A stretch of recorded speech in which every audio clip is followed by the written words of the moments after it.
Hello అండి, welcome back to my channel Vaishnavi's వంటిల్లు. ఇప్పుడు ఆకులు రాలిపోయి చిగురులు వచ్చే కాలం కదా. సో చింత చిగురుతో ఈరోజు నేను చింతాకు చిత్రాన్నం చేస్తున్నా. దానికి ఇలా చింతాకుని చేతిలో వేసుకొని నలిపితే ఆకులు రాలిపోయి దానికి ఉన్న పుల్లలు విడిగా పడిపోతాయి. ఇలా చాటతో చెరుక్కుంటే చింతాకు మాత్రం రాలిపోయి పుల్లలు అలానే మిగిలిపోతాయి. పుల్లలు ఉంటే కాస్త టేస్ట్ బాగోదు, అందుకే పుల్లలు పక్కకు తీసేయాలి. ఇలా చింతాకుని చెరుక్కున్న తర్వాత ఒక ప్లేట్లోకి తీసుకొని పక్కన పెట్టేసుకోండి. మీరు చింతాకుతో ఏ రెసిపీస్ చేస్తారో నాకు కమెంట్లో చెప్పండి. చింతాకుతో ఎప్పుడు పప్పు కాకుండా ఇలా చిత్రాన్నం ట్రై చేయండి, బాగుంటుంది. పిల్లలు కూడా బాగా తింటారు. ఇలా చింతాకు పక్కన పెట్టుకున్నాక ఒక మిక్సర్ జార్లోకి పచ్చిమిర్చి, ఎండు కొబ్బరి, వెల్లుల్లి, ఉప్పు వేసి ఇలా గ్రైండ్ చేసుకోండి.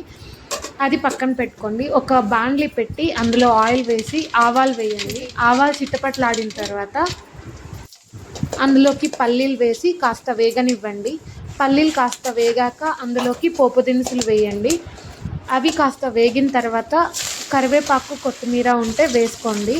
ఒక ఎండుమిర్చి వేసి మనం ఆల్రెడీ గ్రైండ్ చేసి పెట్టుకున్న పచ్చిమిర్చి పేస్ట్ని ఇందులో వేసి బాగా కలపండి. పచ్చిమిర్చి పేస్ట్ పచ్చివాసన పోయాక అందులోకి కొద్దిగా పసుపు వేయండి. పసుపు వేసి బాగా కలుపుకోండి. తర్వాత చింతాకుని ఇందులో వేసేసి స్టవ్ ఆపేయండి, మగ్గనివ్వద్దండి. జస్ట్ వేడి మీదే అది కుక్ అయిపోతుంది. మనం ఆల్రెడీ పచ్చిమిర్చి పేస్ట్లో కాస్త సాల్ట్ వేసింటాం, కొంచెం సాల్ట్ వేసుకొని కలుపుకోండి. తర్వాత ఇందులోకి మనం ఆల్రెడీ కుక్ చేసి పెట్టుకున్న రైస్ ఉంటుంది కదా, ఆ రైస్ని వేసి ఈ తరువాత బాగా మిక్స్ అయ్యేటట్టు కలుపుకోండి.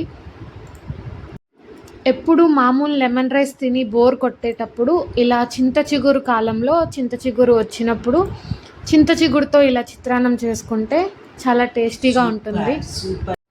పుల్ల పుల్లగా, కారం కారంగా, అక్కడక్కడ పల్లీలు తగులుతూ చాలా బాగుంటుంది.